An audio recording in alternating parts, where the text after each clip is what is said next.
हरे कृष्णा। अध्याय 1 श्लोक 43। उत्सक्तकुलधर्मणा मनुष्याणा जनार्दन नरके नियत वासो भवनिस्त्युपशिश्रम। हे प्रजापालक कृष्ण, मैंने गुरु परंपरा से सुना है कि जो लोग कुल धर्म का विनाश करते हैं वे सदैव नरक में वास करते हैं।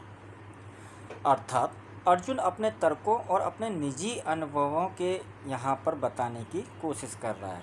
वह ये बता रहा है कि मैंने कई आचार्यों से, कई गुरुजनों से और अलग अलग धार्मिक लोगों से सुना है कि जो लोग इस तरीके का कर्म करते हैं वे सभी अपने कर्मों के द्वारा अपने आप को नरक में पाते हैं। अर्थात अर्जुन ने अपने तर्कों को और निजी अनुभवों को यहाँ पर बहुत से तरीके से बताने की कोशिश की है। वास्तविक ज्ञान प्राप्त करने को यही विधि है कि जिस व्यक्ति ने पहले से ज्ञान प्राप्त कर रखा है उस व्यक्ति की सहायता के बिना कोई भी वास्तविक ज्ञान तक नहीं पहुँच सकता है। देखिए, अर्जुन ने यहाँ पर बताया है कि गुरु शिष्य परंपरा ही सर्वोत्तम परंपरा है। अब क्योंकि उसने अपने गुरु से ये सुन रखा था कि हमें इस तरीके का कर्म नहीं करना चाहिए, नहीं तो हम नरक लोक को प्राप्त होते हैं, तो उसने यहाँ पर इस बात को भगवान श्री कृष्ण से कहा है। लेकिन भगवान श्री कृष्ण का आदेश सभी कर्मों से ऊपर होता है।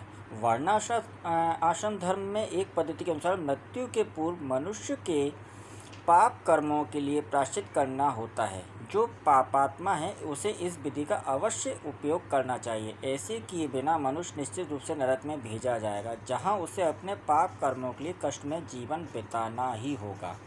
अर्थात यहाँ पर देखिए, प्रत्येक मनुष्य को अपनी गुरु को ही सर्वोत्तम मानकर उनके आदेश का पालन करना चाहिए।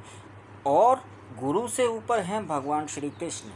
भगवान श्री कृष्ण ने कह दिया है तो उनके आदेश का किसी भी गुरु परंपरा में फिर कोई मतलब नहीं रह जाता। लेकिन हम क्योंकि कलयुगी लोग हैं, हम डायरेक्ट तो भगवान श्री कृष्ण को प्राप्त नहीं कर सकते। हमारे लिए तो, हमारी जैसी देहात्म बुद्धि वालों के लिए तो ये संभव ही नहीं है कि हम भगवान श्री कृष्ण को डायरेक्ट प्राप्त कर सकें। तो हमारे लिए तो गुरु शिष्य परंपरा ही है।